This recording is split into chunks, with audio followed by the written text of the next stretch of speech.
So welcome everyone to our 9th birthday. For this happy celebration, we have a indeed beautiful summer day. Honestly, my favorite weather in the German summer. And we have almost 20 people with us on board. And we have 2 great talks. And the schedule for the day will be, we first have a talk by Billy, and then we have a Q&A, and then we have announcements, and then we have an open mic. And that's also the chance to tell us about you're looking for a job, or looking for colleagues, or looking for contributions to open source projects and so on. And then we will have a short break, and then we will have a talk by Adrian, and then we'll have more Q&A, and then we'll move to Slack to do more networking. And everything is recorded. So the talks are recorded, the breaks and the Q&A are not recorded. Everything is uploaded to our YouTube channel. The link is on Meetup. And we're also tweeting everything. We are GDG Berlin Golang. What else is interesting to mention? The breakdown of attendees is always interesting. So let's look. We've been asking you all some questions. And are you using Go for fun or work? So exactly half are using for both. 35% are using only for work, 15% only for fun. How long have you been using Go at work? So it's a tie between 5 to 7 years and first year. Then we have 3 to 4 years. And then we have 1 to 2 years. And few people are more than 8 years using Go at work. How long have you been using Go for fun? So it's a tie between first year, 3 to 4 years, 5 to 7 years, and almost tie between 1 to 2 years and 8+ years. That's a cool mix of everybody on board, and that's probably the best crowd to have, because the speakers are going to get the coolest questions. Are you based in Berlin? 60% yes, 40% no. Nobody's in the process of relocating here. And 75% of the people are using the Go 1.14 at work. Few are using 1.13 and few are using 1.12. And the festive question to celebrate our 9th birthday. So the earliest member we have attended the Go meetup for the first time back in 2014. But exactly half started coming to this meetup only this year, probably because it went online, given that we have quite a few people from out of Berlin. So good things come from moving online. And then we have a mix of people coming throughout the different years, but second place is definitely 2015. So we have 5-year members, and that's really cool. Will be interesting to see the correlation between how long you've been using Go and how long have you been attending these meetups, but that's slightly too sophisticated for right now. So we'll crunch those sometime in the future. And without further ado, I would like to hand over the stage to our first speaker, Billy Rennekamp, who will give us a quick history of digital scarcity and forgivable money and introduction to the Cosmos SDK, which is a Go framework for building distributed deterministic state machines. Billy, please share your screen and have a great talk. So the way that the Q&A is going to work is that everybody will be no longer able to unmute themselves, but you are welcome to ask questions in the chat. And once the talk is over, Billy will be going over them and answering them. Please welcome Billy. Thank you very much. Thank you very much. This is a shortened version of another talk that I've given in the past. I'll do my best to stay on a 30-minute schedule. But let's kick it off to not waste any time. So my name is Billy. I'm from Louisville, Kentucky. Been living in Berlin almost 10 years now. I'm a grants manager on the board of management on a Swiss foundation called the Interchain Foundation that's dedicated to open source software. Previously, I was a freelancer, but please call me a mercenary instead. I think it's a lot cooler. doing Ben Studio, which was a group of friends of mine and I doing dev and design work. Built a project called Clover's Network, which is a scarce digital game and artwork. Worked with projects Gnosis and Aragon Black here in Berlin. Favorite topics otherwise are JavaScript and Vue. I know I shouldn't be saying that here. Golang and the SDK is the topic on hand today. Been working with Solidity and Ethereum, as well as something called curation markets, and I'm a big fan of hackathons. The images on the left, of course, are to represent my lovely hometown, Louisville, Kentucky, the birthplace of bourbon whiskey, the fastest horse races in the world, and of course, the birthplace of bluegrass music. So to begin, I want to talk about digital scarcity as a primitive. And primitives inside of programming languages, you know, we're all familiar with. We have the lovely Boolean, things like string, you know, unsigned integers. But there's a new primitive which becomes possible when you have a very specific architecture. And that primitive is digital scarcity. You could also think of this as money, but when you typically work with money in software, you use numbers, integers, floats to represent money, but it's not money itself. You know, typically it's like a representation of money that gets redeemed by a merchant service like Stripe or some other API that interacts with a bank or something. The other thing I want to talk about briefly is just games as sort of worlds, immersive worlds that have their own economies. Worlds are economies, and that's what really makes a world real, I think, is when you start having persistent value. And so the idea of being able to have, you know, real value built directly into your programming language enables you to have a much more sort of persistent idea of a world, and that becomes really exciting, I think, in games.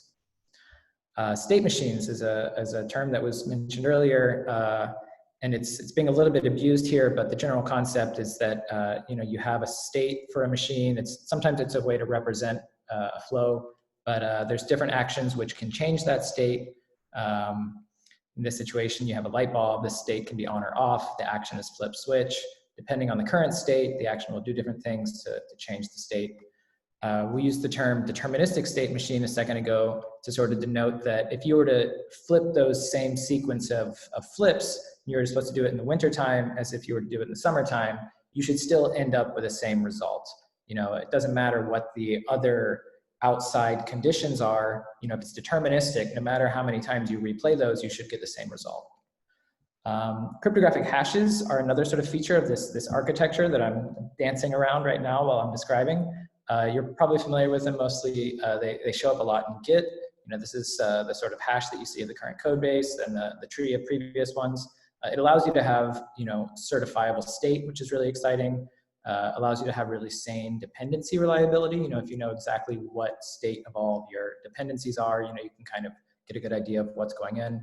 I won't go too deep into that, but I guess I will. Hashing in general, though, is where you take an input. For instance, in this, it's a string, a few sandwiches short of a picnic. You can hash it, you get an output. Of course, if you change the smallest piece of the input, the output is completely different. This is a bit like, you know, it's a terrible metaphor now, I'm looking at it like a meat grinder. You've got Porky the Pig here. If you change this one little pixel from orange to red, you know, it's a completely different sausage that comes out. I'm quickly gonna go over, I know this isn't super Go related, but this has to do with something I'm getting to, I promise. Asymmetric cryptography. This is also known as public key cryptography. And generally there's two really exciting things you can do with this. But the way you begin it is by taking a really big random number. You run it through this key generation function and it results in a public key and a private key. Public key is something that you might publish on your profile. It's like a user ID, something that's very public. You want everybody to know you're associated with. And your private key is, you know, private. You keep it all alone. One of the things you can do is send secret messages with it. So imagine I'm Bob and I want to send a message to Alice. Of course, this is Bob Ross and Alice Cooper in this example. I'm Bob and I want my message to be really secret when I send it through the mail. Because Alice published his public key, like everybody does, I can get a hold of it and I can use that public key to scramble my message. I can encrypt it. And then when I send that encrypted message, nobody can see it. Only Alice's private key is able to decrypt it, so he's able to see, oh, it's a message from Bob and it says, hello, Alice. Great. Alice, you know, wants to show that he appreciates me as a fan, so he makes an autograph for me. This is sort of the other cool thing you can do with public key, private keys. He wants to, send me this autograph, but none of my friends are going to believe me that Alice Cooper signed, this message towards me. So the way that I can make sure that it's proven is that Alice will take the plain text, hello Bob, and he will sign it with his private key. He's the only one who has this. And that creates two things. It creates this sort of similar hash, but that paired with the original message in plain text, because he's not trying to hide the fact that he said hello Bob. He wants the world to know it. I want the world to know it. You take both of those things, anybody else can verify it was really signed by Alice's private key by using Alice's public key. So that way you can sort of confirm, yes, true, this message is authentic. It's a verifiable signature that came from Alice Cooper. Wow, how amazing. So public key cryptography is really a great way to handle sovereign identities, which is a feature that I think should be used a lot more across any stack of any language when you see especially internet applications. Instead of storing a bunch of users' passwords in a single database where if they get cracked open, all of them get exposed, even if they're salted or whatever, why not allow the users to keep their private keys themselves and then just store the public keys of all of these users on your database? When they want to log in, it becomes a little bit like a universal OAuth where they get to sign something locally that says, yes, right now at the time so-and-so, I want to access my information on Facebook. They send that signed message to Facebook. Facebook uses that public key to verify, oh, it really was that user who used that private key. I'll give them, a session and let them access their information for this, time period. That way, if Facebook is compromised, they don't leak every single person's private key, which is essentially the situation now. So if you take all of those things together, deterministic state machines, sovereign identity, you're able to have the necessary elements for digital scarcity. One last piece of it that's good to keep in mind is that when you're running an application that has real digital scarcity, real money built into the software, that's quite a responsibility for that app designer, the person with that architecture. So you probably want to sort of share the load of securing that value. And if you haven't figured out at this point, when I talk about deterministic distributed state machines, I'm talking about blockchains. And I have to apologize because you're probably familiar with this. When you think about blockchains, ICO hypes, Ethereum, Bitcoin, runaway prices, scams, and all these sorts of things. This is actually a screenshot from a website that the Security Exchange Commission in America made as a joke or as a tool to sort of inform people about the scams that are out there with most blockchains. But the reason that we're in that situation is because it's a piece of sort of fundamental core infrastructure which was funded in a completely new way. It was funded by the general public. And if you look at the internet, you have this massive timeline that was mostly funded by government grants and things like that to fund what is really similar infrastructure, but it's, it should be brain dead boring. Nobody really even knew that this stuff was happening until the 90s, but there's this massive timeline that took place. I mean, we're probably around 1981 if you were to make a comparison between blockchain and the internet. However, in 1981, you didn't have everybody and their uncle telling you to buy this token or something like that. It was just the boring internet. So forgive blockchain for being in the situation. It was funded in a completely new way, but the results sometimes are unsavory. We're currently in the third generation of blockchains. I just skipped over some slides because I didn't want to give too much of a background on that, but the first generation is Bitcoin, you can see on this left. Second generation is Ethereum. And the third generation is this idea of an internet of blockchains. And it really mimics the way that the internet today works. And it's the idea that there should be a bunch of different blockchains that each have their own features, built out of their own programming languages with their own stack for their own purposes, and that are connected through a permissionless communication protocol similar to TCP/IP. Because, I mean, the internet is not a single computer. Up to today, we're kind of been thinking about blockchains as a single computer that we should all be on, the world computer or something. But that's not how the internet works. And the internet's also not a single stack. Each single application or use should have its own features for its own purposes. Maybe Go is part of it, maybe Go is not. It has reasons that you would or would not. And for that reason, we kind of think this internet of blockchains or this interchain should not be a single network, but a series of networks connected. And that would result in something like probably a hub and spoke architecture, similar to the way the internet works. It's not that every single computer is connected directly to every other computer. They route through hubs. And so The project that I'm a part of is a hub, and they also build a Golang software development kit for making blockchains as applications. We like to think of it as a Ruby on Rails for blockchains. It uses some nice features like object capability, least authority. It's modular, so you can sort of import features the way you would have done with something like Ruby on Rails. It's extendable, obviously it's Golang, and it uses something called proof of stake for distributing the actual application itself. Proof of stake is called Tendermint, and it's actually an extension of Byzantine fault-tolerant consensus and networking protocol, which has been around since the 70s. It's just been modified to handle a lot more. So if you've ever needed to keep a distributed system in sync, you might have used Raft or PBFT. This is just part of that extended family, except for allowing a lot more participants who are actually strangers. You know, typically when you have PBFT, you've got like, you're running all the nodes yourself. But if you were to say invite in a stranger to run one of the nodes that operated your network, you could do so safely with Tendermint. It has a 66% failure. So if you have, you know, a very large portion of the network who's trying to take you down for some reason because they're haters, I don't know what reason, you have a massive amount of fault tolerance. IBC is this communication protocol I mentioned earlier. It's really the equivalent of TCP/IP, but for deterministic state machines. It essentially allows you to send packets between these networks that contain evidence of the origin that can be verified on both sides. And the result is this sort of third generation architecture of blockchains, which is not completely live, but many pieces of it are now live. And the final sort of piece of IBC is something that you'll see come on the next few months, which we're pretty excited about.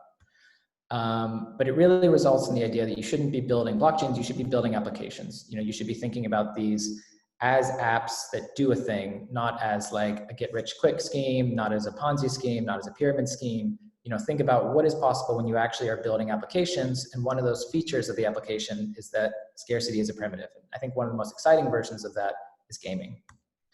So I'm going to briefly go over a very simple game that I designed that comes with a tutorial. Usually I would give an actual walkthrough of the tutorial and we could build this stuff together, but in 30 minutes, it's really not practical. So I'll go through a bit of the features of the game and talk a bit about the architecture of the SDK and how it's sort of been designed to make building new apps in Golang easy. And at the end, there's a link to that tutorial if you want to follow up with it another time. So this is a simple scavenger hunt. Basically, anyone can post a question with an encrypted answer. And each of those questions come with some digitally scarce bounty with basically a coin or a token that if you answer it correctly, you know, you receive that bounty. It's a bit like Rumpelstiltskin, which is why that creepy little guy is at the bottom of the screen. Something to consider with blockchains in general is the way that the state updates take place. So I'm a user and I want to change the state of this publicly run application. We use those sort of like the Alice Cooper signature method to make those updates. So similar to like the login with Facebook idea.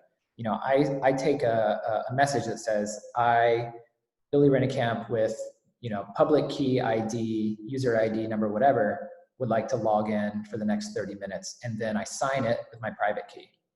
In a state machine, I can do something similar, which is like, I, Billy Rennekamp, would like to post a challenge and I want this challenge to be recorded in this state machine, this application. I will sign that message with my private key, and then I submit that message to what are called the validators. The validators accept all of the incoming messages. They put them into blocks.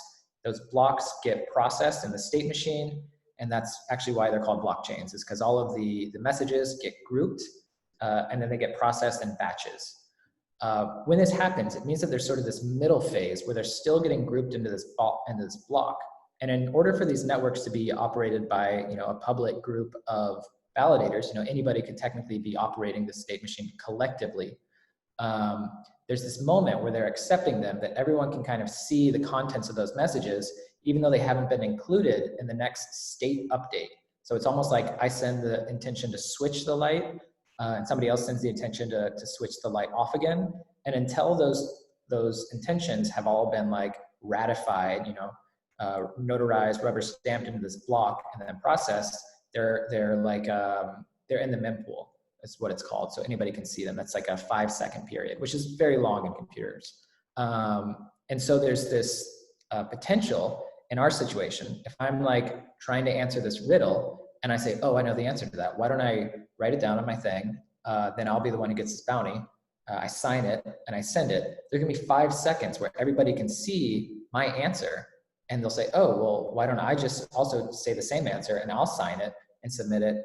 And depending on, maybe I can convince the current validator who's in charge of rubber stamping that mine came in a second before them. You know, there's 5 seconds, and I don't know what kind of negotiation maybe you can pull off the chain. You know, we don't really want to think about the unsavory things that you could do, but you could potentially convince somebody to include your answer in front of mine in that state update, and then it would look like you knew it before me. So this is called front running. A similar capacity happens all the time in high frequency trading, in the stock market. You know, you put in a buy or a sell, somebody else puts one right in front of you, and you end up buying it from them instead. And so there's a really clever solution to preventing front running called commit reveal. And it uses this hashing tool that we talked about earlier. So it's 2 parts, commit and reveal. Commit is where you take your answer and your name, you combine it kind of like a tuple, and then you hash that. And similar to the sausage analogy earlier, when you hash that, it's gonna result in a scrambled string. So then you sign that scrambled string and send it to the network. And the only thing that's recorded is that scrambled string. Nobody knows exactly what that's about until you send a follow-up transaction that says, haha, it was I who had the answer, and this is my name. And so if anybody else were to submit that answer and their name at that point, it would be submitted as a different transaction that results in a different hash. So the actual application itself is hashing this answer and name, and it only accepts it if a previous commit was found. So that breaks up this single transaction into 2 separate transactions that can't be front run anymore using cryptography, which is super cool. Just real quickly, I'll go over it because I'm sure that's going over a couple people's head. You want to prevent somebody from submitting the answer before you. So you basically submit proof that you know the answer. You know, I claim to know the answer by submitting this hash of the answer plus my name. And then later on, I can follow it up with proof that it was me who submitted that answer, and the app itself can verify that, yes, it was you, and yes, that answer is correct, so here's your bounty. And what's kind of cool about this is that it's a very simple mechanism, right? It's a very small piece of what could be a very, very large and interesting and complicated game. But you could imagine it fitting into games already today, augmented by other areas of software. So like Zelda is screenshotted right here. Zelda, you go around and you like find treasures, you beat bosses, and at the end of these, you might receive things. So you can imagine packing like a video game that includes some of these answers, let's say, to riddles, which were stored on a blockchain somewhere. And only once you've beaten the boss, does the boss provide you with that like secret answer that can be commit, reveal, submitted to an independent blockchain, and the actual real money can be distributed to the user. So you don't have to build in, you know, a graphics processor into a distributed state machine. That would be like way too much processing that you would want inside of what should be a pretty simple application. But you could augment an already built and running application with a real economy of real money that's inside of a state machine as real digital scarce value.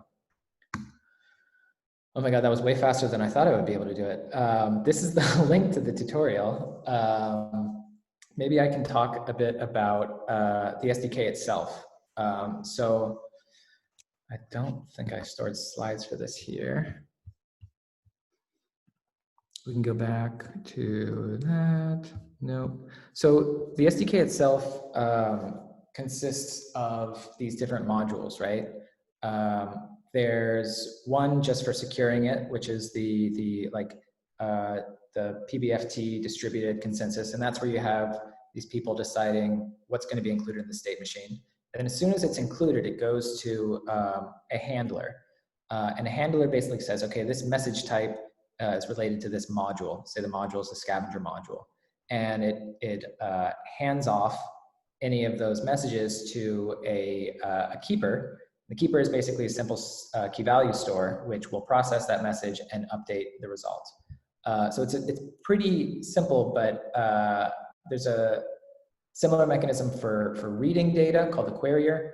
The querier has a route, and depending on what the route is, it'll direct you to different keepers. When you design a module, you can import keepers from other modules. So this is the object capability, least authority, so that you never have sort of leakage between different modules that have different abilities. So the bank module is one that handles tokens. There's also one called the governance module. This is where you can sort of turn your application into a co-op, or almost like a business, where you can make collective decisions based on token votes. So your tokens can become something like, the right to make a vote, make a collective decision.